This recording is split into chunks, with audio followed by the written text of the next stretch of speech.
আসসালামু আলাইকুম। এই ভিডিওতে আমরা দেখব কিভাবে লিংক অ্যাড করে। ফার্স্টে আমরা দেখব কোন একটা ওয়েবসাইটের লিংক কিভাবে অ্যাড করা যায়। তো আমরা একটা প্যারাগ্রাফ ট্যাগ নিলাম, সেখানে লিখলাম ওয়েবসাইটস লিংক। ওকে, তাহলে আমরা এখন ওয়েবসাইটের লিংকটা দেখব। ওকে, তো আমরা ওয়েবসাইটের লিংক হিসেবে ধরেন যে ইউটিউবের লিংক অ্যাড করব। ওকে, তাহলে আমরা ওয়েবসাইট লিংক এরকম থাকলো। আর লিংক অ্যাড করার জন্য যে ট্যাগটা ইউজ করে সেটাকে বলে অ্যাঙ্কার ট্যাগ। অ্যাঙ্কার, ওকে। তো সেটা এ দিয়ে প্রকাশ করে, অ্যাঙ্কার ট্যাগ। তো এ দিবেন। আর এটার একটা অ্যাট্রিবিউট আছে, প্রত্যেকটা ট্যাগেরই কিছু অ্যাট্রিবিউট থাকে, কিছু কমন অ্যাট্রিবিউট থাকে, আবার কিছু ডিফারেন্ট অ্যাট্রিবিউটও থাকে ট্যাগ অনুযায়ী। তো অ্যাঙ্কার ট্যাগের একটা অ্যাট্রিবিউট হলো href বা হাইপার রেফারেন্স, মানে এইখানে থাকবে আমার যে ওয়েবসাইটের লিঙ্কটা আমি অ্যাড করতে চাচ্ছি ওই ওয়েবসাইটের ইউআরএলটা। তো আমি এখানে দিব যে ইউটিউব, তাহলে আমি ইউটিউব অ্যাড করতে চাচ্ছি লিঙ্ক। তো দেখেন এটা কিন্তু একটা ক্লিকেবল লিঙ্ক তৈরি হয়েছে, কিন্তু আমি যদি এটা দেই এটা কাজ করবে না। কেন? কারণ আমি এখনো ইউআরএলটা স্পেসিফাই করি নাই যে এখানে ক্লিক করলে এটা কোন জায়গায় যাবে। ইউটিউবের লিঙ্কটা কপি করলাম, পেস্ট করে দিলাম। ওকে, এইবার যদি আমি এখানে ক্লিক করি তাহলে দেখেন এটা আমাকে ইউটিউবে নিয়ে গেছে। ঠিক আছে, তো এভাবে করে আমি যে কোনো ওয়েবসাইট এখানে অ্যাড করতে পারবো। তো ওয়েবসাইটের লিঙ্কটা দিলেই হয়ে যাবে।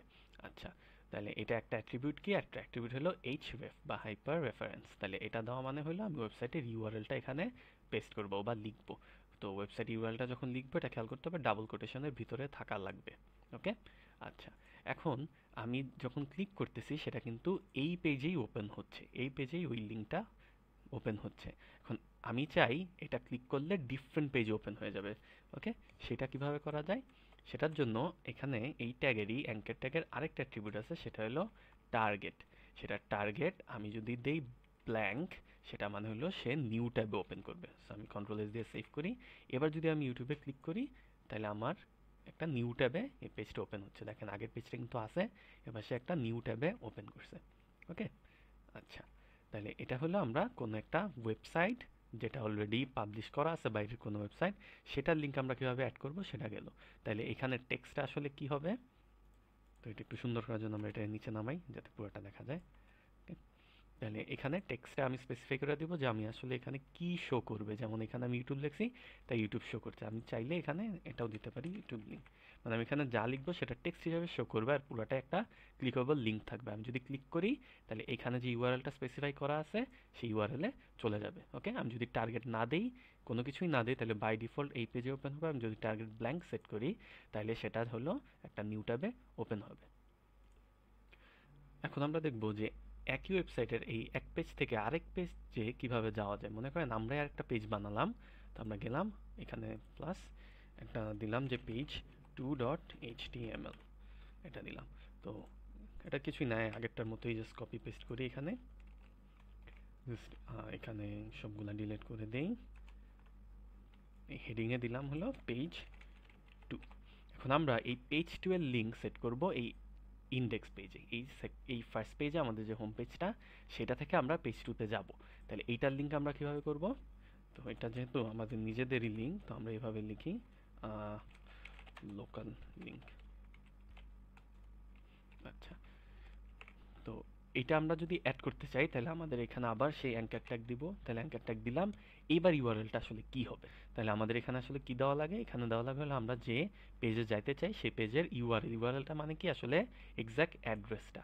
এখন আমাদের যে পেজটা সেটা কিন্তু একই ফোল্ডারে আছে। আমরা যে ফোল্ডারে আছি আমাদের এই পেজটাও কিন্তু সেম ফোল্ডারেই আছে। তাইলে আমরা যদি এই পেজটার ইউআরএল দিতে চাই তাহলে শুধু এই পেজের নাম দিলেই হয়ে যাবে। যেমন page2.html, এখানে আমরা দিলাম যে পেজ 2। ওকে, কন্ট্রোল সেভ। আমরা দেখলাম পেজ 2, আমরা যদি যাই তাহলে দেখবেন আমাদের পেজ 2 তে আসছে। ওকে, ব্যাক করলে আবার এটাতে আসবে। তাহলে এইভাবে হলো আমরা লোকাল যে কোনো পেজটায় আমরা অ্যাক্সেস করতে পারবো। কারণ আমরা যখন একটা ওয়েবসাইট বানাই তখন তো আসলে একটা পেজ থাকে না, অনেকগুলা পেজ থাকবে এখানে। তো এক পেজ থেকে আরেক পেজে যাবো কিভাবে? তখন এই যে এইভাবে আমরা লোকাল লিঙ্ক অ্যাড করতে পারি। আচ্ছা, এবার এরকম যদি কখনো সিনারিও হয় যে এটা আসলে একই ফোল্ডারের আন্ডারে নাই, এখানে নতুন একটা ফোল্ডার খুললাম আমরা, নাম দিলাম নিউ ফোল্ডার। তো এই নিউ ফোল্ডারের ভিতরে মনে করেন আমাদের একটা পেজ আছে যেটা হলো পেজ 3.html।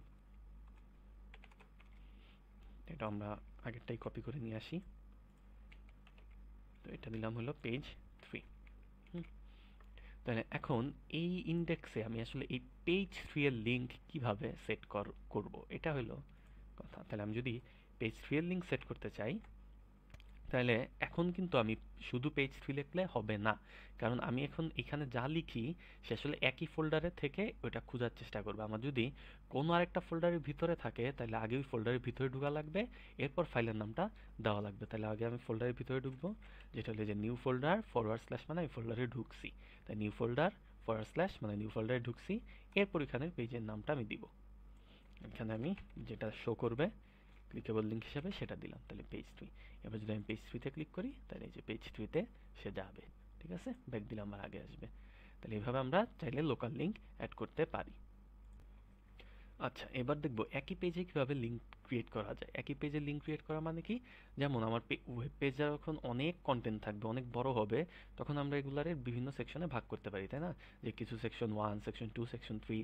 তো এখন পাশে আমি যদি লিঙ্কগুলা দিয়ে দিই বা উপরে যদি আমার লিঙ্কগুলা থাকে, তাহলে আমার আর কষ্ট করে স্ক্রল করার দরকার হয় না, আমি ওইখানে লিঙ্কে ক্লিক করলেই ওই নিচে চলে যাবে। তাহলে আমরা এটা একটু দেখি যে এটা কিভাবে বানাইতে পারি। তাহলে আমরা এখানে একটা হেডিং নিয়ে আসি। ওকে, নিচটা এটা হলো সেম পেজ। আচ্ছা, তাহলে এখানে আমরা এখন লিঙ্কগুলা করবো, হ্যাঁ আমাদের অনেকগুলা সেকশন আমরা বানাবো। H3, তো এটা হলো আমাদের সেকশন 1, আর তার আন্ডারে একটা প্যারাগ্রাফ থাকবে। প্যারাগ্রাফটা অবশ্যই ডামি টেক্সট, আমরা যেটা আগে ইউজ করছিলাম সেটা ইউজ করব। তাহলে ডামি টেক্সটটা থাকলো। ওকে, তো এরকম করে আমরা কিছু লাইন ব্রেক ইন্ট্রোডিউস করি যাতে টেক্সটগুলো একটু বড় হয়, বেশি যাতে লেখা না লাগে আর কি। BR আমাদের লাইন ব্রেক ছিল, তাই না? তাহলে এগুলোর আমরা একটু ভাগ করে ফেলাই বেশ কয়েকটা। ওকে, তাহলে এখানে আরো কয়েকটা আমরা লাইন ব্রেক ইন্ট্রোডিউস করি, প্রত্যেকটা লাইনের এন্ডে আমরা একটা করে লাইন ব্রেক দিই। তো লাইন ব্রেকটা একটা কপি করে পেস্ট করে দিই এখানে, একটা এখানে, এখানে। ওকে, তাহলে এরকম কিছু একটা আসলো। এবার আমরা আমাদের সেকশন 2 ফর্ম করি, তো এটা জাস্ট H ট্যাগটা আর P ট্যাগ এটা আমরা কপি করব, কপি করে নিচে নিয়ে আসব। এখানে জাস্ট এডিট হবে সেকশন 2, আর এই সেকশন 1 আর সেকশন 2 এর মাঝখানে আমরা একটা হরাইজন্টাল লাইন ড্র করতে পারি। ওকে, যাতে দুইটা সেকশন আলাদা এটা বোঝা যায় সুন্দরভাবে। ওকে, আর এটা একটু এখানে থাকবে, সুন্দর লাগবে দেখতে, ঠিক আছে।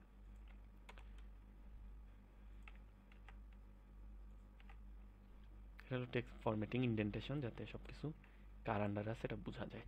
ওকে, আচ্ছা, এবার একই জিনিস আবার সেম কপি পেস্ট করব। এবার কপি পেস্ট করলাম, আরেকটা কপি পেস্ট করি, আরেকটা কপি পেস্ট করি, তাহলে আমার যাতে স্ক্রলটা আসে। তাহলে আমাদের সেকশন 1, সেকশন 2, এবার সেকশন 3, এরপরটা সেকশন 4, পরেরটা সেকশন 5, পরেরটা আর নেই। ওকে, তাহলে এই তো এবার আমার স্ক্রলটা আসছে এখানে। হ্যাঁ, তাহলে আমি এবার স্ক্রল করতে পারতেছি। আরও কয়েকটা যদি অ্যাড করি তাহলে হয়তো আরও ভালো হবে, আরও কয়েকটা অ্যাড করি।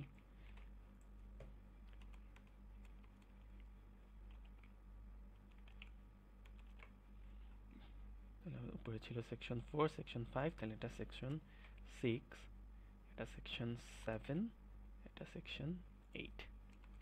ওকে, তাহলে এবার দেখো আমাদের স্ক্রল করলে টোটাল 8টা সেকশন আছে। এখন আমার যদি কোনো একটা সেকশন আমি দেখতে চাই তাহলে আমাকে কি করা লাগতেছে, এবার স্ক্রল করে নিচে যেয়ে এরপর দেখা লাগতেছে।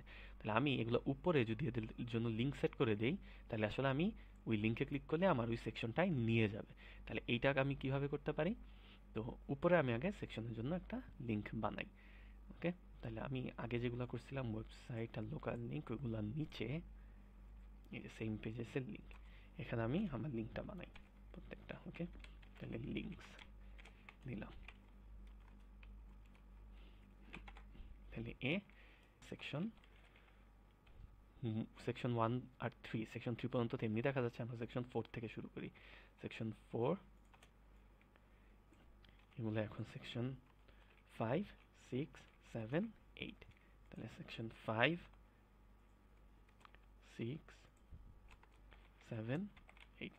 ওকে, আচ্ছা, তাহলে এবার এগুলার জন্য ইউআরএলটা স্পেসিফাই করতে হবে যে আমি কোথায় যাব। তাই সেকশন 4 এ দিলে যাতে আমি সেকশন 4 এ যেতে পারি। তো এখানে আমার লিংক দেওয়া লাগবে সেকশন 4 এর জন্য। তাহলে এই লিংকটা আসলে কি হবে? এই লিংকটা হবে আমি আগে সেকশন 4 এ যাব। সেকশন 4 হলো এই যে এইটা। তাহলে এইখানে আসবে। তাহলে এখানে আমার একটা অ্যাট্রিবিউট দেওয়া লাগবে, সেটা হলো আইডি। এটা প্রত্যেকটা ট্যাগেরই এই অ্যাট্রিবিউটটা আছে, এটা হলো কমন অ্যাট্রিবিউট আইডি। ওকে, তাহলে আইডি আমি দিলাম হলো এটা সেকশন 4। তাহলে এইভাবে করে বাকি প্রত্যেকটার জন্য এই অ্যাট্রিবিউটটা দিয়ে যাই। জাস্ট কপি পেস্ট করে দেই প্রত্যেকটা সেকশনে। এটা তাহলে এটা হলো সেকশন 5 এর আইডি, এটা হলো সেকশন 6 এর আইডি, এটা 7 এর আইডি, পরেরটা হবে 8 এর আইডি। ওকে, আচ্ছা, তাহলে এখানে তেমন কোনো চেঞ্জ হবে না, কারণ আমরা কন্টেন্ট কোনো চেঞ্জ করি নাই। এবার আমি যদি সেকশন 4 এ যাই, এটার আসলে লিঙ্ক হবে সেই আইডির নামটা। এখন আইডির নাম দিতে হলে সবসময় আগে একটা হ্যাশ দিতে হয়। তাহলে হ্যাশ সেক 4। তাহলে একইভাবে বাকিগুলা হ্যাশ সেক 5, পরেরটা হবে হ্যাশ সেক 6, পরেরটা হবে হলো হ্যাশ সেক 7, পরেরটা হ্যাশ সেক 8। এবার যদি আমি সেভ করি, তাহলে এবার দেখেন আমি যদি সেকশন 4 এ ক্লিক করি, তাহলে এই যে আমার সেকশন 4 এ অটো এসে পড়ছে, আমার আর স্ক্রল করে যাওয়া লাগে নাই। আমি যদি আবার সেকশন 7 এ দেই, 7 আসবে। ওকে, তো এর নিচে আর কোনো কন্টেন্ট নাই। তো জেনারেল যেটা করে, আমি যে ইউআরএল এ ক্লিক করব বা যে লিঙ্কে ক্লিক করব ওইটাকে একদম পেজের টপে শো করবে। তো আমি 7 দিলে 7টা মাঝখানে থাকার রিজন হইলো নিচে আর কোনো কন্টেন্ট নাই। ওকে, সো 7 তো আর উপরে আসবে না। তো আমি যদি সেকশন 5 দিই, সেকশন 5টা উপরে আসছে। আমি যদি 4 দিই, সেকশন 5 পেজের উপরে থাকবে। সেকশন 6 দিলে সেকশন 6টা উপরে আনবে, কিন্তু নিচে যেহেতু আর কোনো কন্টেন্ট নাই, তাই এটুকু এলো হাইয়েস্ট উপরে উঠবে। ওকে, তাহলে এটা ছিল হলো আমরা একই পেজের মধ্যে কিভাবে লিঙ্কগুলা করতে পারি, যেগুলো আমাদের ওই যে বিভিন্ন ওয়েবসাইটে আমরা গেলে দেখবো যে পাশে কন্টেন্ট লিস্ট আছে, সেই কন্টেন্টে আমরা ক্লিক করলে ওই কন্টেন্টে নিয়ে যায় একই পেজে। তো এইভাবে হলো এই লিঙ্কগুলা সেট করে। Thank you. তাহলে আজকে ভিডিওতে কি কি ছিল? আজকে ভিডিওতে ছিল আমরা কিভাবে একটা ওয়েবসাইটের লিঙ্ক অ্যাড করব, আমাদের নিজেদের যে ডিফারেন্ট পেজ থাকে সেগুলো কিভাবে অ্যাড করব, আর একই পেজের বিভিন্ন সেকশনে আমরা কিভাবে লিঙ্কের থ্রুতে জাম্প করতে পারি। ওকে, থ্যাংক ইউ।